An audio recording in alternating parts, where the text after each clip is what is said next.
38장, 39장에는 침략자인 곡에 대한 이야기가 나옵니다.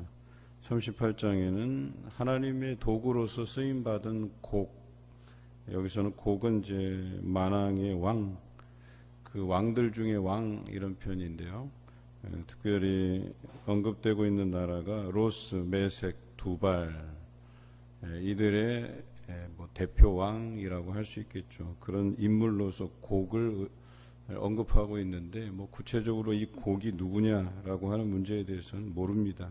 그러니까 하여튼 이들을 대적해서 일어난 대표격인 수장을 이야기하죠. 그리고 그들과 손잡은 자들에 대해서 그 바사와 구스, 붓, 고멜, 도갈마 족속 이런 언급들이 38장에 나오죠.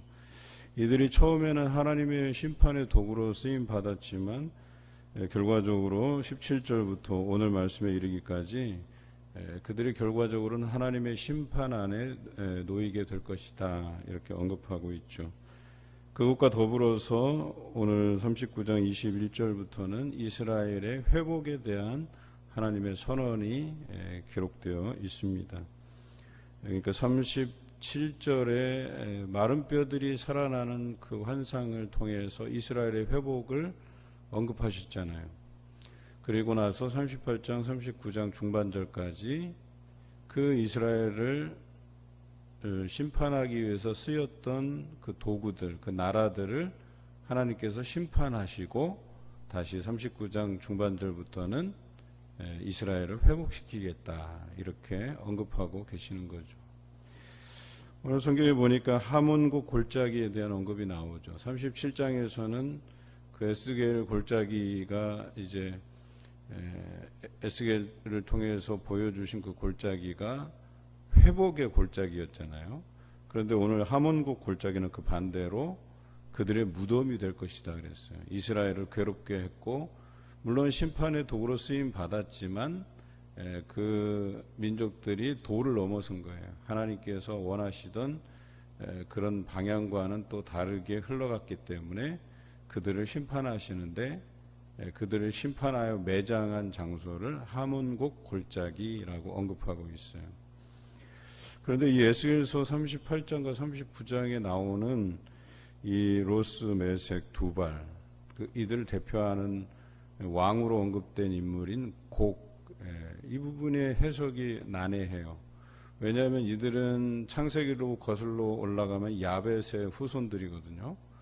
또 이 마곡과 곡에 대한 언급은 요한계시록에 또 언급되어 있어요. 그러니까 7년 대환란에 대한 부분, 어린 양 혼인잔치의 비유에서 나와 있던 어떤 거기, 그리고 그들에게 있어서 이제 마지막 전쟁이 되는, 이 땅에서의 마지막 전쟁이 되는 아마겟돈 전쟁에 대한 언급을 할 때 이 이름이 빠지지 않거든요. 그러니까 창세기에서부터 에스겔에 이르러 요한계시록까지 이게 연결되어 있는 말씀이에요.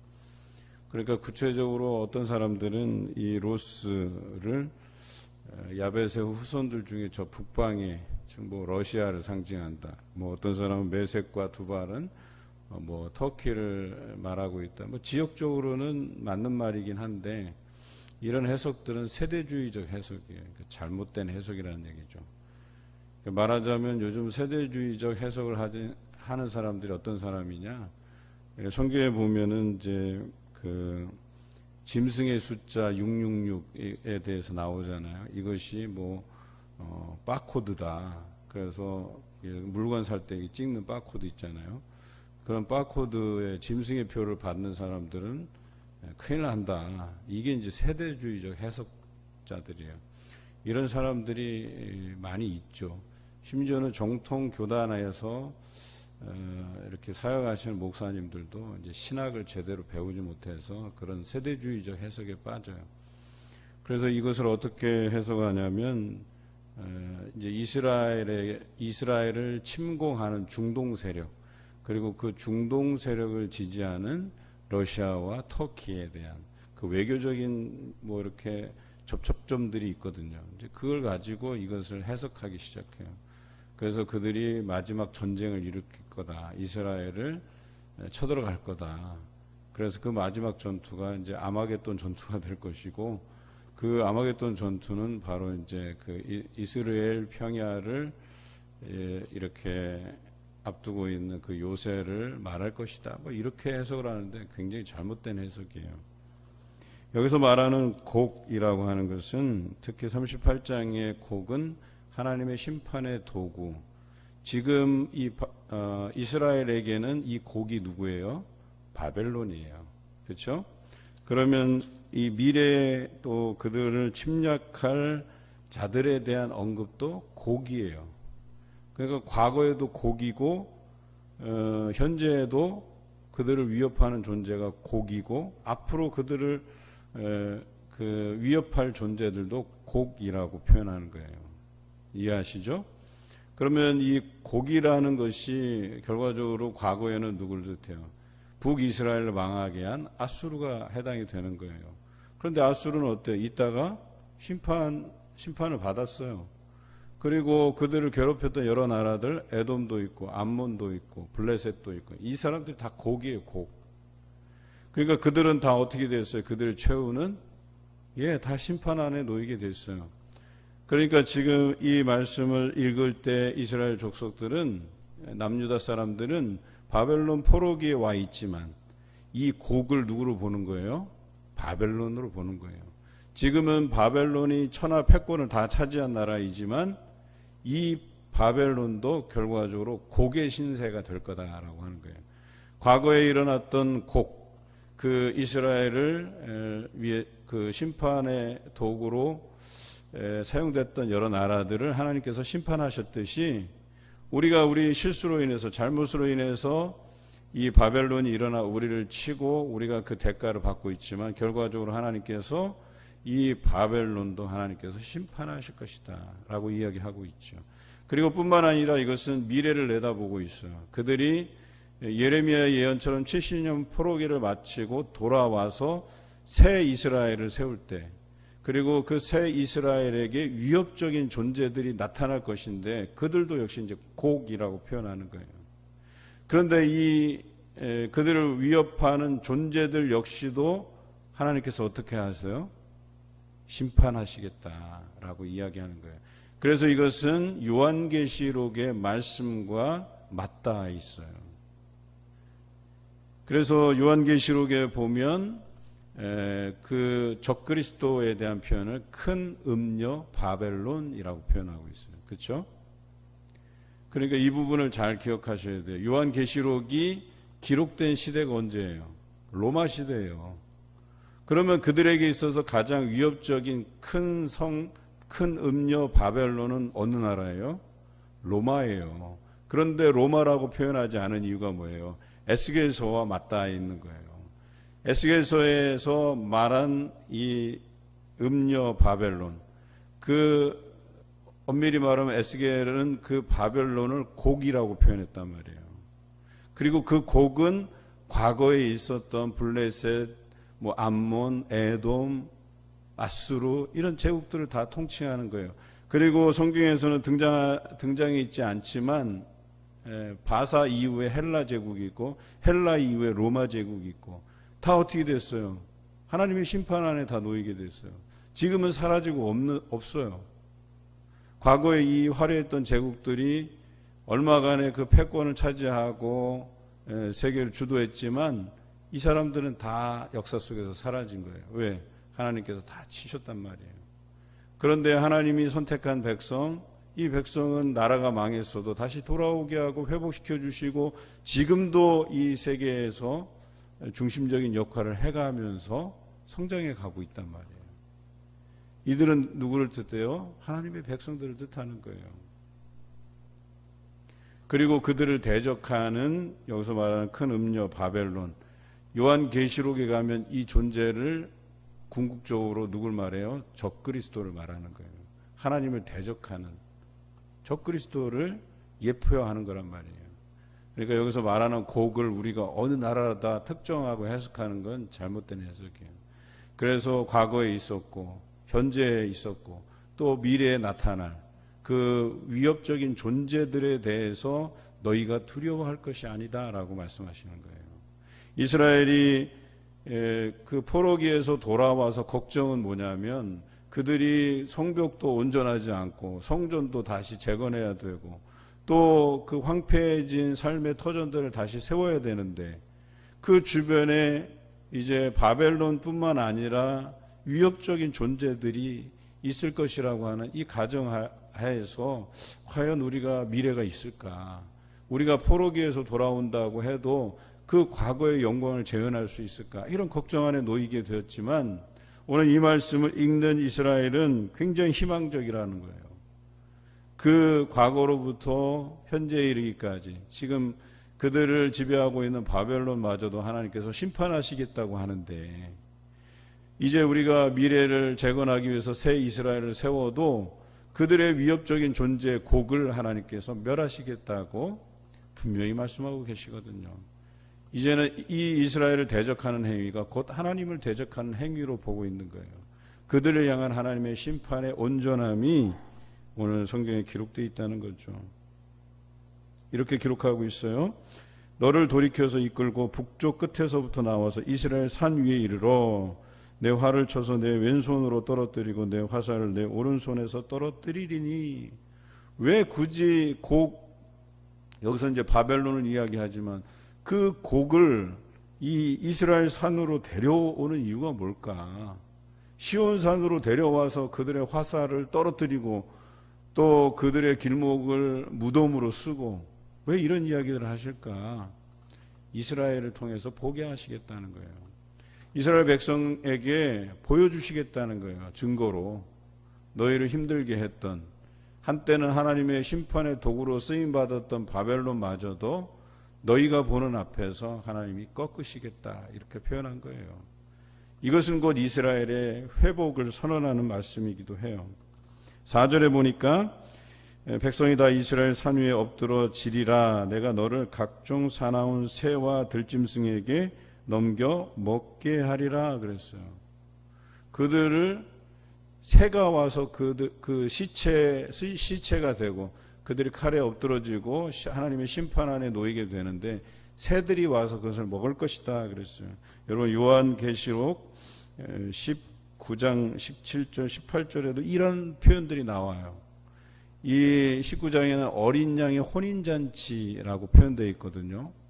이 어린 양의 혼인잔치 때에 그 대적을 하나님께서 새들을 모이게 해서 그 새들의 먹이가 되게 하시겠다 그랬어요. 그 대적들을.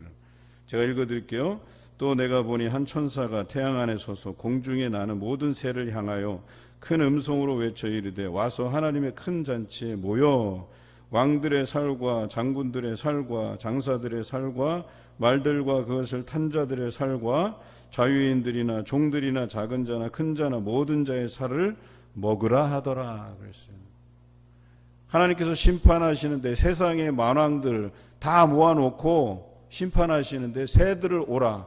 어린 양의 혼인잔치에 참여해서 그들의 살을 먹으라라고 이렇게 명하신다고 얘기하는 거예요. 그런데 오늘 똑같은 말씀이에요. 이스라엘 산 위에 그들을 다 엎드러지게 하고 이 새와 들짐승에게 먹게 하리라 그랬던 거예요.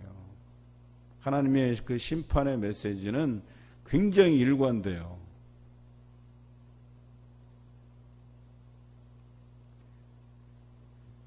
그렇게 하시는 이유가 뭐냐? 6절에 내가 여호와인 줄 그들이 알리라 그랬어요. 역사의 주관자, 그들을 심판하시는 그 하나님, 그들이 두려워하고 존경해야 될 대상은 오직 하나님밖에 없다라고 하는 것을 드러내 보이시는 거예요. 여러분, 이 땅에서 패권을 쥐고 흔드는 미국, 러시아, 중국, 일본 두려워할 게 뭐 있어요? 거기에 목맬 이유가 뭐가 있어요? 우리가 두려워하고 존경해야 될 분은 하나님 한 분뿐이시다라고 하는 거예요. 죽어도 하나님을 붙들어야 되는 거예요. 망해도 하나님을 붙들어야 되는 거예요. 그러니까 세계 패권을 차지한 사람들은 역사에서 다 사라지지만 하나님을 부여잡았던, 나라를 잃고 하나님을 부여잡았던 이스라엘은 하나님께서 돌아와서 다시 그들을 세우시잖아요. 이게 하나님의 법칙이라고 얘기하는 거예요. 9절에 보니까 그들의 무기를 불태워 사르되 큰 방패와 작은 방패와 활과 화살과 몽둥이와 창을 가지고 7해 동안 불태우리라. 12절에 이스라엘 족속이 7달 동안에 그들을 매장하여 그 땅을 정결하게 할 것이다. 14절 7달 후에 그들이 살펴보되, 자꾸 7달, 7회에 대한 언급이 나와요. 우리가 잘 아는 성경에서 완전수라고 얘기하는 거예요. 그런데 심판에도 이 7회, 7달을 사용하셨어요. 뭐예요? 하나님의 심판이 철저하게 이루어진다, 완전하게 이루어진다, 이런 표현이에요. 그 완전함은 이 요한계시록에 가서 완성이 되는 거예요. 하나님께서 적그리스도를 완전히 멸하시는, 심판하시는 거예요. 그게 백보자 심판이라고 얘기하는 최후의 심판. 이 땅에서 양과 염소를 분리해내듯이 하나님을 따르는 백성들을 구원해내시고 하나님을 대적하는 모든 이들을 하나님께서 이 땅에서 쓸어버리시겠다, 불로 멸망시키겠다 말씀하신 그 사건을 이야기하는 겁니다. 그래서 이스라엘에게는 마른 뼈들이 살아나는 그 골짜기가 되겠지만 이들에게는 하몬국 골짜기, 즉 그들을 매장하고 다시는 살아나지 못하게, 이 역사에서 사라지게 만들 죽음의 골짜기가 되게 하시겠다 말씀하시는 것입니다. 17절에 또 한번 나오죠. 너는 각종 새와 들의 각종 짐승에게 이르기를 너희는 모여오라. 내가 너희를 위한 잔치, 곧 이스라엘 산 위에 예비한 큰 잔치로 너희는 사방에서 모여 살을 먹으며 피를 마실지어다. 잔치라고, 여기서는 새들의 잔치지만 요한계시록에 보면 어린 양의 혼인잔치예요. 예수 그리스도가 이 땅에 재림하실 때 그 땅을 심판하듯이 오늘 이스라엘 대적하는 이들을 하나님께서 심판하시겠다는 거예요. 여러분, 여러분이 하나님의 사람이냐 아니냐가 중요한 거예요. 하나님 앞에 내가 온전히 서 있느냐가 중요한 거예요. 그러면 여러분을 대적하는 사람들이 곧 하나님을 대적하는 사람이 되는 거예요.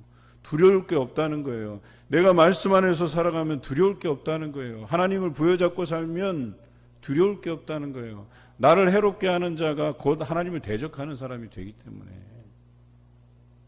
이게 얼마나 우리에게 특권이에요. 예수 그리스도를 통해서 우리를 왜요? 하나님의 자녀된 자로서의 특권을 가지게 하셨잖아요. 그리고 예수 그리스도를 우리의 형제요 맏아들이 되게 하셨다라고 표현하고 있잖아요.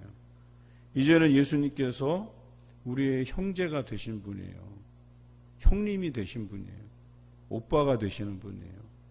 그렇게 여기시잖아요. 우리를 종이었다가, 죄의 종이었다가 예수 그리스도의 대속으로 말미암아 우리를 하나님의 자녀로 삼아 주신 거예요. 예수님을 우리의 형제요 오빠로 삼아 주신 거예요. 얼마나 대단한 일입니까? 우리가 그 권세 안에 있으면 우리를 대적하는 이들이 곧 이런 완전한 심판 안에 놓이게 될 것이다. 21절부터는 다시 그 이스라엘 회복됨을 선언하고 있죠. 25절에 보면 그러므로 주 여호와께서 이같이 말씀하셨느니라 내가 이제 내 거룩한 이름을 위하여 열심을 내어 야곱의 사로잡힌 자들을 돌아오게 하며 이스라엘 온 족속에게 사랑을 베풀지라 그랬어요.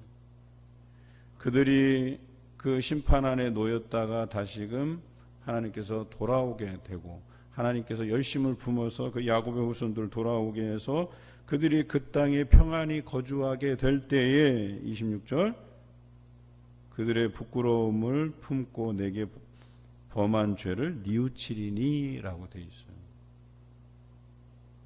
그제서야 자신들이 잘못해서 포로기에 끌려갔고 그들이 돌아와서 그 땅에 평안히 거주할 때 자신들이 잘못한 것들을 하나님 앞에 고백하게 되고 회개하게 되고 그것으로 인해서 이들이 얼마간 전성기를 얻게 되었다라고 하는 것이죠.